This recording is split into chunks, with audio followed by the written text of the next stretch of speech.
Assalamualaikum Pak Jumendan. Waalaikumsalam warahmatullahi wabarakatuh. Pak Jumendan, kita hari ini Alhamdulillah baik. Alhamdulillah baik. Mohon maaf Bapak mau minta waktunya sebentar ya Pak.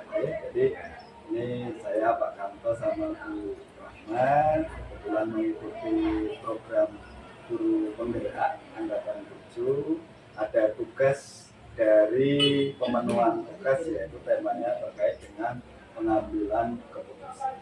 Jadi minta waktu Bapak beberapa menit ke depan untuk mencarikan informasi terkait dengan pengambilan keputusan. Ini Bu Rahma bisa dimulai ya. Ini Pak.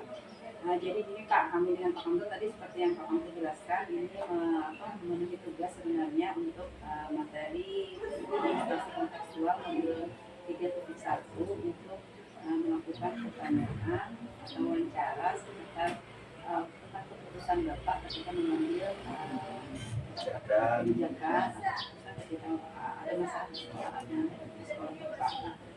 Jadi pertanyaan pertamanya Pak, selama ini bagaimana Bapak dalam mengidentifikasi kasus-kasus yang merupakan dilema etika atau tuntutan moral? Iya. Jadi mungkin ya namanya ini ya ada dua jenis mungkin ya Pak ya, bisa jadi terjadi ke guru kita atau ke siswa kita. Jadi keputusan itu bisa dua kebijakan. Misal kalau yang dilema etika ini Pak, salahnya yang sama-sama benar sebenarnya Pak. Nah kalau yang bukan moral itu ada salah. Ya, memang benar-benar melanggar peraturan, tetapi kita mungkin ada kebijakan lain terkait dengan seperti itu Pak. Terima kasih. Jadi kami selaku pimpinan di SMK Esanur ini selama ini memang sudah mencoba menjalankan untuk mengatasi masalah-masalah terutama yang terkait dengan dilema etika. Karena dilema etika ini sering terjadi, tetapi memang tolak ukurnya belum ada. Ya, jadi kita maksud saya tolak ukur di sini adalah hal baku yang kita buat sebagai peraturan sekolahan itu belum ada. Beda dengan rujukan moral. Kalau rujukan moral ini kita jelas ada aturannya. Kita ada tata tertib, baik tata tertib siswa, tata tertib guru, itu sudah kita susun, sudah kita buat. Nah, memang untuk dilema etika ya, ini sama-sama kita ketahui ya.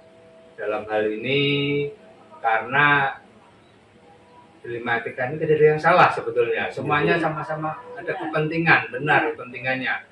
Nah, cuma nanti bagaimana ya guru-guru kita ini bisa menimbang pada nilai yang lebih tingginya yang mana gitulah. Nah, saya memang berharap besar pada guru-guru SMK Esanur ini agar bisa mengedepankan lagi ya kepentingan yang lebih besar itu yang didulukan.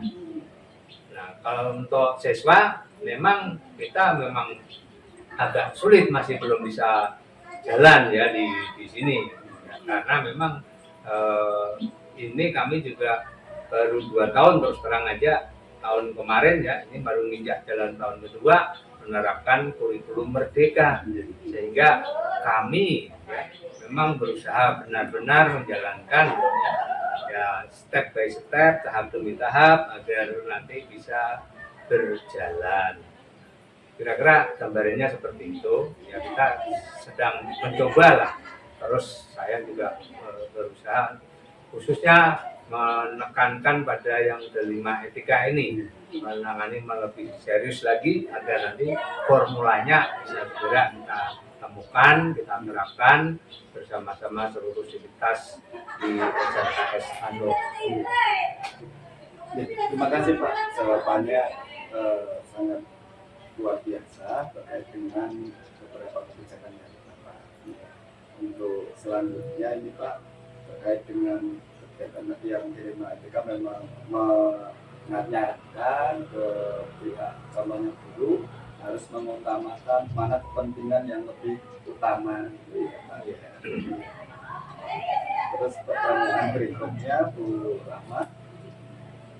terkait dengan keputusan yang Bapak ambil tadi, untuk kasus di mana ada dua kepentingan yang sama-sama benar atau sama-sama ada nilai kebajikan, mana yang lebih dijalankan lebih dulu Pak? Sekali lagi memang ini kadang-kadang Bapak Ibu guru kita juga melakukan hal-hal yang seperti itu. Ada dua kepentingan yang sebetulnya sama-sama menurut pribadi Bapak Ibu itu benar, dan skala kita sebagai pribadi juga benar, itu tidak salah. Cuma kadang-kadang ya contohnya aja ibu-ibu ini yang yang lebih sering ya, terutama kan ibu-ibu yang punya anak kecil ini ya kita agak memang susah ya, karena namanya juga sangat manusiawi. Kalau beliau pulang izin untuk ya misalnya menyusui anak atau anak sedang sakit atau keperluan-keperluan rumah tangga. Sementara jadwal mengajar kadang-kadang ada yang mulainya berbenturan Bapak Ibu, padahal ya kita menginginnya ya semuanya ayolah prioritaskan sekali lagi mana yang terpenting dulu. Tapi kami sudah selalu menekankan untuk mengatasi hal-hal seperti itu, kami adakan guru piket. Jadi nanti beliau kalau ada Bapak Ibu guru yang memang tugas ya paling tidak memberi tugasnya di guru piket terus menyampaikan ke kelas, sehingga prinsip kami jangan sampai ada kelas yang kosong, ada jam kosong, tetap harus selalu belajar. Cuma memang ada kendala juga dititipkan di guru piket ini, karena kan guru piket tidak bidangnya, jadi di dalam kelas pun juga nggak maksimal. Makanya kami mengusahakan bagaimana agar nanti ya prioritas dulu lah, kayak apa, supaya misalnya anaknya yang kecil di bawah nggak apa-apa, di sekolah kita sediakan juga akan semuanya jalan. Artinya Bapak dari Pak Junika sendiri memang terkait dengan kebijakan tadi, contohnya misalnya ibu menyusui pas berbarengan dengan jam mengajar, tetap ada opsi pilihan yang lain juga ya Pak, ya, untuk mengantisipasi kendala yang di lapangan. Jadi bahasa kita itu kalau dalam pembelajaran kita namanya trilema ya, jadi begitu ada kebijakan, ada masalah, maka ada solusi yang jadi solusi dari Bapak yang guru bersangkutan mungkin mengatur jadwal ke anak, bisa dibawa ke sekolah, terus kemudian kalau terpaksa meninggalkan harus ke piket. Nah, selanjutnya Pak, langkah-langkah atau prosedur seperti apa yang biasa Bapak lakukan selama ini? Bisa ada yang guru atau siswa yang sudah mengalami dinamika atau apa tadi bukan moral atau tindakan Bapak biasanya, atau ada langkah-langkahnya? Ya, memang ini kita dalam tahap menyusun, karena memang ini sebenarnya sudah lama kita ini merasakan hal seperti ini. Cuma dulu sebelum kita mengikuti Merdeka Belajar ini, kita tidak tahu itu kalau itu namanya dilema etika gitu lah. Jadi sebetulnya permasalahan ini permasalahan lama, makanya kami juga sudah mengantisipasi dengan menyusun. Kami coba kenali nilai-nilai ya dalam skala prioritas, kemudian juga kami bikin survei-survei, kami sampaikan kepada Bapak Ibu untuk perbaikannya bagaimana, solusinya bagaimana. Bahkan dalam pengatur jadwal juga kami tawarkan kepada Ibu bisa milih. Tapi ya nanti tetap dikompromikan kan, kalau semuanya milih pada satu titik nggak mungkin ya. Jadi kami memang ya fleksibel, tetap kami tawarkan dulu. Jadi bahkan keputusan pun juga kami bikin sebelum kita jadikan keputusan, kami tawarkan dulu untuk dicermati bersama. Itu yang kami lakukan di sini. Jadi memang sebelum mengambil suatu keputusan, memang kalau itu dampaknya ke guru yang bersangkutan dulu yang kita konfirmasi dulu ya. Terus ini Pak, kalau terkait dengan pengambilan keputusan, itu Bapak biasa melibatkan semua pihak atau tergantung dari kondisi yang ada? Ya kalau keputusan misalnya ya kita di sini ada guru A, guru B, yang biasanya kita ada pembinaan. Jadi dan itu kita catat dalam buku pembinaan apa permasalahannya, kemudian kami panggil. Nah di situ kami berdialog apa sih sebenarnya yang menjadi masalah dari Bapak Ibu ini. Kami dengarkan permasalahannya, kemudian nanti kami tanyakan juga kepada Bapak Ibunya itu gimana solusinya menurut dia. Jadi bukan saya yang nyarikan solusinya, cuma saya lebih banyak sebagai pendengar aja. Nah setelah mereka mengungkapkan mereka nah kalau kami coba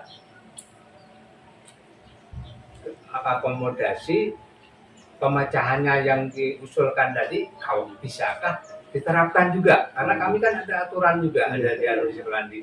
Kalau memang nanti masih sejalan, kami masih bisa toleransi, ya kami terima.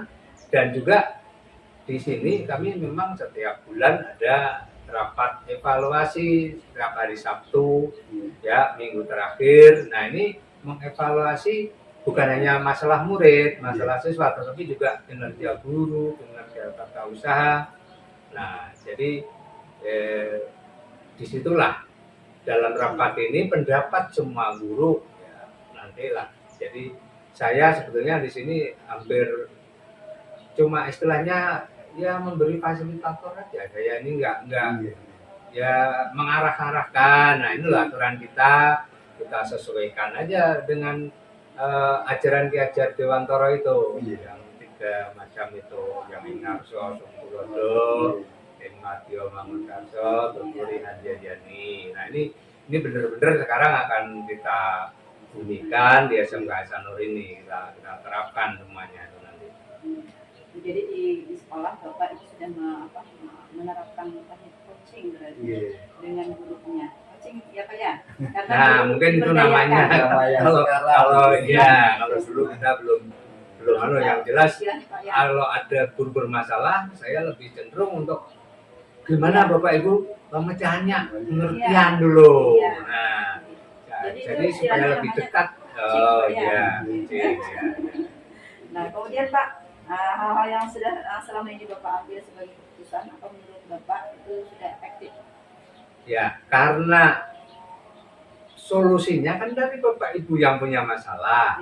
Alhamdulillah menjadi baik. Jadi lebih baik. Kita nggak perlu istilahnya berkerasan, nggak perlu dan tumbuh kesadaran. Nah, ini yang saya merasa sangat ringan lah dalam menjalankan sekolah ini. Apalagi kan sampean tahu bahwa saya nggak bisa full nunggu di SMK Hasanur ini ya. Karena kita kebetulan ada PNS juga di sekolah negeri gitu loh. Nah alhamdulillah nih 2 tahun ini dan dibuktikan itu kemarin akreditasi terakhir yang bulan Desember itu. Nah ini hasil dari kerjasama kompak semua guru kan, akreditasi kita bisa A lagi. Nah ini kan ya jadi mungkin karena kami coba terapkan tadi, jadi semua guru juga berubah kesadarannya ya mindsetnya gitu ya. Terus selanjutnya Bapak misalkan Bapak kan pasti ada kebijakan dan keputusan. Apakah di saat kebijakan itu beberapa hari kemudian atau di waktu tertentu ada evaluasi dari Bapak? Maksudnya kira-kira keputusan saya ini tepat atau gimana? Ya, sekali lagi ya dari sekolah kita memang tadi setiap akhir bulan hari Sabtu kan kita mengadakan evaluasi dan itu evaluasinya menyeluruh kami. Ya, jadi kami memang dari murid dulu, kami biasanya nanti setiap kali kelas melaporkan perkembangannya murid-muridnya. Kemudian nanti juga dari TU melaporkan. Kemudian nanti dari semua wakil-wakil ini melaporkan kalau ada kebijakan-kebijakan baru, saya tanya dan lagi juga di sekolah kita ini setiap akhir tahun selalu ada evaluasi kebijakan. Jadi kebijakan memang nggak bisa dalam bulan ini kita evaluasi ya. Jadi kita 1 tahun karena Periode. memang ya periodenya 1 tahun. Kalau yang mana nanti yang bagus yang kita teruskan, yang mana tidak jalan apa penyebabnya, nah di situ kita cari, kemudian untuk tahun berikutnya untuk memperbaikan. Nanti perbaikannya pada tahun berikutnya. Jadi refleksinya biasanya diadakan pas rapat gitu ya Pak ya? Iya, ya rapat ya Jadi benar. itu bisa melihat segala sesuatu yang sudah diputuskan, apakah Iya, sudah sudah bagus, Iya. itu sudah berjalan dengan baik. Nah selanjutnya Bapak, pada saat Bapak mengambil keputusan, itu biasanya ada yang membantu atau ada yang Bapak melibatkan orang lain untuk mengambil keputusan? Iya, pada umumnya kami selalu melibatkan ya, diantaranya guru BK itu tuh selalu kami libatkan dan para waka dan para kaju. Itu kalau nanti setelah menjadi keputusan lalu kita edarkan ke seluruh warga sekolah, baik itu semua guru maupun semua siswa, ya biasanya kita tempel ke kelas dan dibacakan oleh guru wali kelasnya, jadi semua siswa tahu persis ya. Iya, jadi memang di setiap kebijakan Bapak memang melibatkan semua pihak ya Pak. Iya. Tergantung dari kepentingan Bapak. Mungkin itu Pak yang kami mintakan informasi terkait dengan kebijakan atau keputusan Bapak di SMA Anu. Dari Kurama mungkin ada penutupnya bisa. Nah, menurutnya ini Pak, dari semua hal yang Bapak telah sampaikan, pembelajaran apa yang Bapak petik dari hasil dan pengambilan keputusan yang tentang nilai PKN Pak? Ya, jadi yang pertama kami ambil bahwa dilema TK ini selalu ada, sehingga kita harus arif dan bijak dalam membuat keputusan disesuaikan dengan situasinya. Yang kedua, mindset guru harus kita ubah. Bagaimana para guru ini bisa mengedepankan kepentingan utama, tugas utama mereka. Kemudian yang ketiga, karena guru juga akan nanti menemui dilematika di kelasnya. Nah, makanya kami juga sekarang kami tekankan para guru ini harus dalam mengajar menggunakan metode pemisahan, pengelompokan, diferensi. Jadi ya, jadi tidak boleh nanti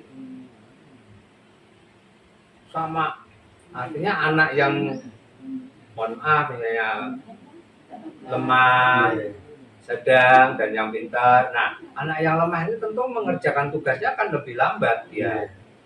Nah, sementara nanti yang normal dan plus biasanya cepat. Nah, yang lemah ini kan kadang sedikit, jadi minoritas. Nah, selama ini guru-guru mengabaikan karena dianggap minoritas, lalu nggak dilayani dia, nggak diberi waktu yang cukup.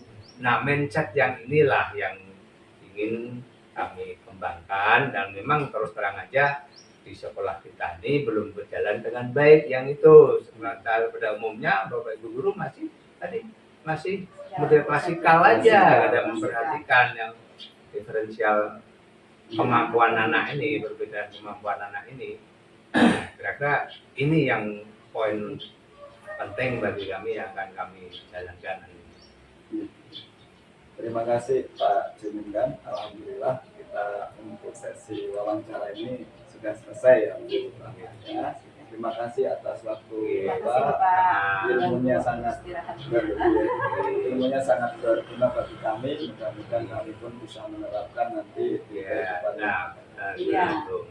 Dan itu yang penting ke depannya supaya murid-murid siswa-siswa kita ini jadi benar-benar ya semuanya ya bisa memiliki atau mengembangkan kemampuan yang ada pada dirinya. Itu yang paling penting ya, mengembangkan kemampuan setiap anak didik kita.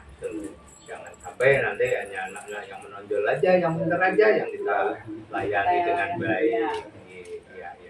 Yes, selamat, mudah-mudahan sukses selalu Amin. dalam mengikuti guru penggerak. Ya, Terima kasih juga kami atas kehadirannya di SMKS Anur ini.